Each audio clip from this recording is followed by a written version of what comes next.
जय भीम साथियों। तो जैसा कि आज के फेसबुक लाइव में मुद्दा है आरक्षण और जाति व्यवस्था।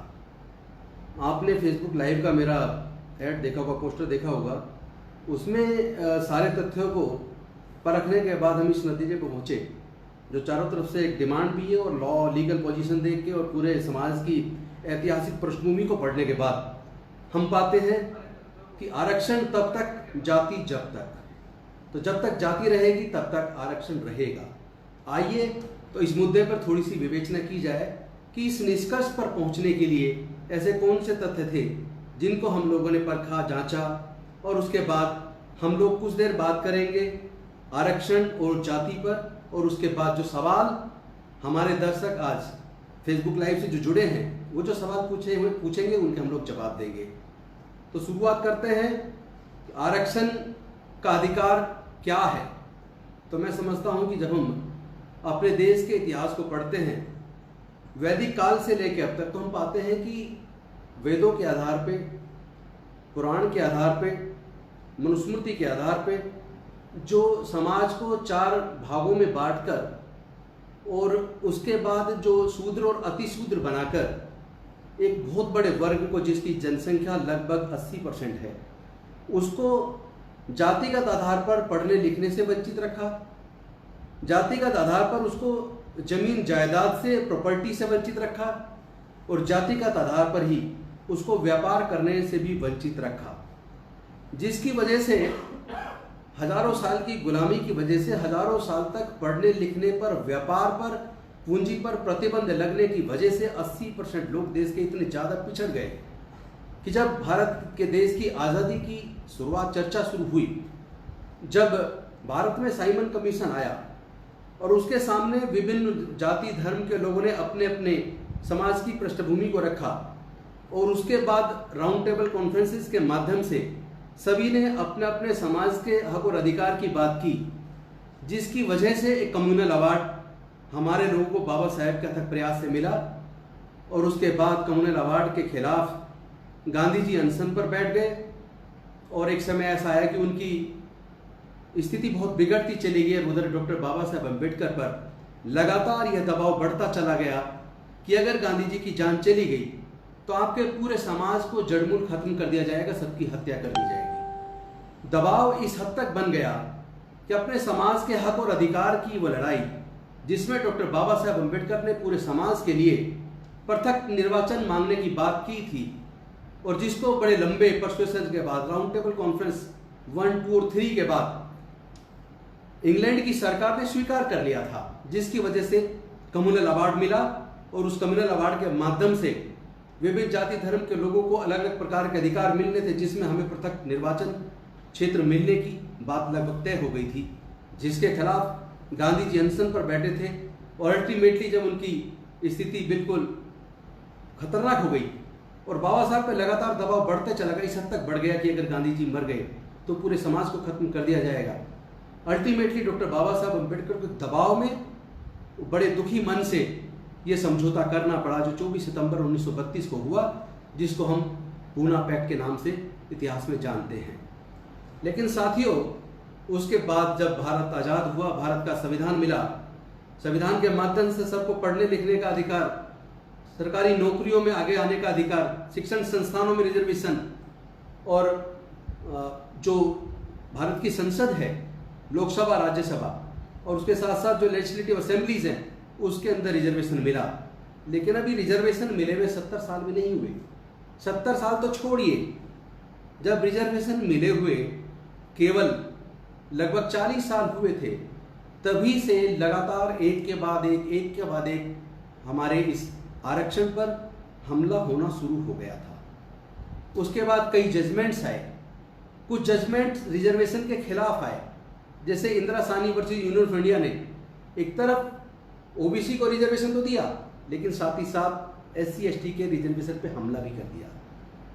और इसके साथ साथ उन्होंने कुछ ऐसी व्यवस्था कर दी जिसकी वजह से हमारे लोग, सीनियरिटी लिस्ट बड़ी गड़बड़ा गई, कई प्रकार के ऑफिस मेमोरेंडम्स आए, उसके बाद बड़े धरने प्रदर्शन समाज को करने पड़े, और बड़े लंबे धरने प्रदर्शन के बाद केंद्र सरकार पर प्रेशर बना और उन्होंने सन 2000 में 85th अमेंडमेंट आया, उससे पहले 82 अमेंडमेंट आया, जिसके माध्यम से समाज को सीनियरिटी लिस्ट के साथ साथ प्रमोशन में भी रिजर्वेशन सुनिश्चित हुआ।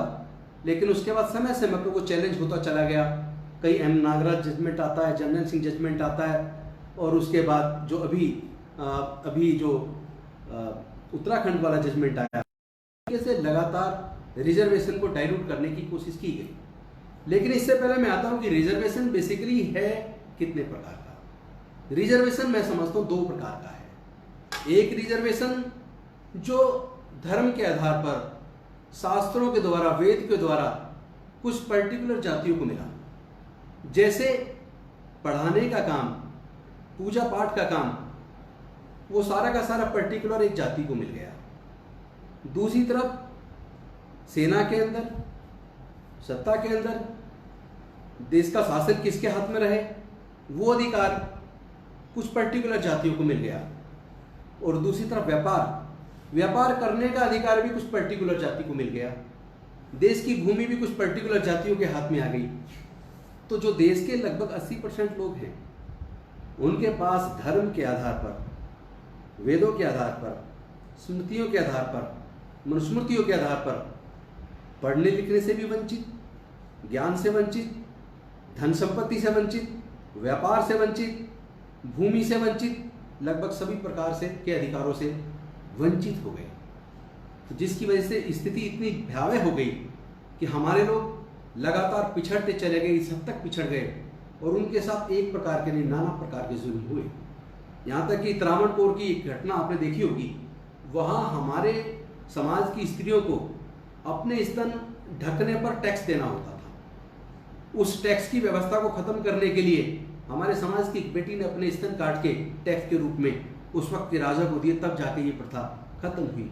दूसरी तरफ पेशवाओं के समय में आपने देखा होगा, हमारे लोगों के थूकने के लिए गर्दन में हांडी बंधी होती थी और पीछे झाड़ू बंधी होती थी। इसी प्रकार कई जगह ऐसा भी देखने में आता है कि हमारे यहाँ किसी की अगर शादी होती थी तो पहली रात शादी की हमारे जो घर में बहू आती थी उसको ठाकुर के घर जाना पड़ता था। तो इस तरह की तमाम तरह की जो व्यवस्थाएं पूरे देश में देखने को मिलती थी, जिससे हमारी जो स्थिति इतनी बदतर हो गई, वो बाबा साहेब का जो पूरा जीवन संघर्ष जो लगभग 1920 से शुरू होता है और 1956 तक लगातार चलता है, उसके माध्यम से जो रिजर्वेशन मिले, इसमें मैं ये देखता हूँ कि जो आरक्षण का आधार बेसिकली जातिवाद है। और बार बार ये बात निकल के आ रही कि आरक्षण तब तक, जातिवाद जब तक। तो जातिवाद क्या देश के लोग खत्म करने के लिए तैयार हैं? क्या जो एक सुप्रीम कोर्ट और हाई कोर्ट्स के अंदर कुछ चंद जातियों को पूरी तरीके से कब्जा है, उस व्यवस्था को क्या आज तक कोई सरकार हटा पाई है? एक ही जाति का कब्जा सेना के अंदर है, कुछ एक जाति का कब्जा मीडिया के अंदर है।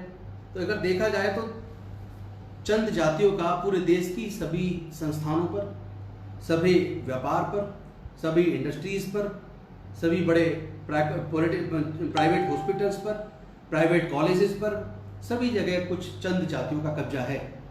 तो क्या वहाँ रिजर्वेशन लागू है? जवाब आप जानते हैं, वहाँ रिजर्वेशन लागू नहीं है। अब मैं सिलसिलेवार आगे बढ़ता हूँ कि एक आरक्षण है जो संवैधानिक संवैधानिक आधार पर मिला, लेकिन दूसरा एक आरक्षण है जो वैदिक आधार पर मिला। एक आरक्षण जो घोषित आरक्षण है, दूसरा आरक्षण जो अघोषित आरक्षण है। जैसे कोलिजियम के माध्यम से माननीय हाईकोर्ट और माननीय सर्वोच्च न्यायालय में जजेस बनते हैं, क्या उसका कोई रिटन टेस्ट होता है? अगर हमारे लोग सिविल सर्विसेज में एग्जाम पास करके उसको टॉप कर सकते हैं और वो पूरे देश में नीति निर्धारित करने के लायक बन सकते हैं, अगर वो पूरी देश की सरकारों को चलाने में अपनी भूमिका निभा सकते हैं, तो क्या उसी तरह जिस तरह यूपीएससी उस एग्जाम को कंडक्ट करती है, उसी तरीके से अगर न्यायपालिका के अंदर जजेस के अपॉइंटमेंट के लिए कोई रिटन टेस्ट होता और वो भी यूपीएससी जैसा संस्थान उसको करता, तो क्या सुप्रीम कोर्ट में जिस मात्रा में हमारे जजेस होने चाहिए थे, क्या वो काबिल जज ना होते? इसका जवाब भी यही निकलेगा कि काबिल लोग हमारे समाज में हैं और वहाँ भी जरूर पहुँचते, बशर्ते कि वो व्यवस्था वहाँ मिलती। लेकिन कॉलेजियम के माध्यम से वहाँ एंट्री बंद है, क्योंकि जिनको वहाँ पे एंट्री जिस माध्यम से मिलनी है उस माध्यम में हमारे पास कोई स्रोत नहीं है, कोई सोर्स नहीं है, कोई अप्रोच नहीं है, तो वहाँ तक पहुँचना बड़ा मुश्किल है हमारे लोगों के लिए। इसलिए हमारे लोग हाई कोर्ट्स के अंदर और सुप्रीम कोर्ट्स के अंदर ना के बराबर पहुँच पाते हैं।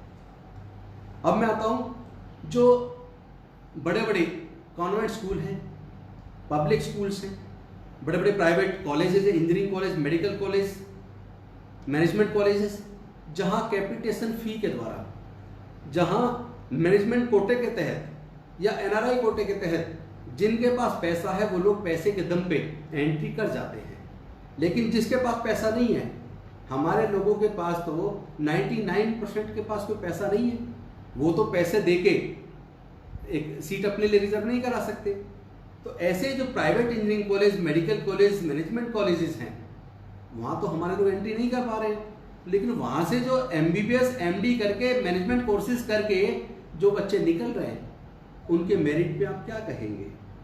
मैं पूछना चाहता हूँ, कई बार एक सवाल पैदा होता है, लोग कहते हैं कि ये काबिल लोग नहीं है, आरक्षण की वजह से एफिशिएंसी गिर रही है। लेकिन मैं कुछ आंकड़े आप सबके सामने रखना चाहता हूँ।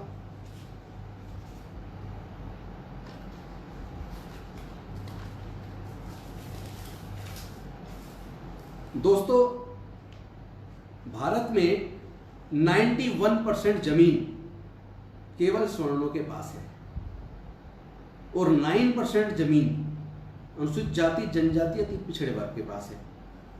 भारत में व्यवसाय 96% केवल सवर्णों के पास है। और अगर तमाम तरह की नौकरियों की बात करें तो 86% नौकरियां सवर्णों के पास हैं। और अगर हम लोग यूनिवर्सिटीज का डाटा देखें तो देश में 40 केंद्रीय विश्वविद्यालय हैं। इन 40 केंद्रीय विश्वविद्यालयों में जिसमें 1125 प्रोफेसर की पोस्ट हैं, इन 1125 में से केवल 39 प्रोफेसर यानी 3.47% अनुसूचित जाति से हैं और केवल 6 प्रोफेसर यानी 0.7% अनुसूचित जनजाति से हैं। और ओबीसी में 0% ओबीसी का व्यक्ति प्रोफेसर की पोस्ट पर है। इसका मतलब क्या हुआ? इसका मतलब ये हुआ कि देश में जो 40 केंद्रीय विश्वविद्यालय हैं, उन विश्वविद्यालयों के अंदर 95% से भी ज्यादा सीटें जनरल के पास है। अब यहाँ मेरिट की बात आती है, क्योंकि जब पूरे दुनिया की जो 200 सबसे बड़ी जानी मानी विख्यात यूनिवर्सिटीज हैं, उन 200 यूनिवर्सिटीज में हमारे भारत की शायद एक भी यूनिवर्सिटीज नहीं आती। और जब 96% के आसपास प्रोफेसर्स आप लोग हैं, अपर कास्ट के हैं, तो फिर आपकी मेरिट पे सवाल उठता है। अगर आप मेरिट वाले हैं तो फिर हमारा देश का नाम यूनिवर्सिटीज में, हमारी 200 यूनिवर्सिटी में देश की कम से कम 10, 15, 20 यूनिवर्सिटीज तो होनी चाहिए थी। अगर हमारी एक भी यूनिवर्सिटी दुनिया की जानी मानी 200 यूनिवर्सिटी में कहीं भी नहीं आती तो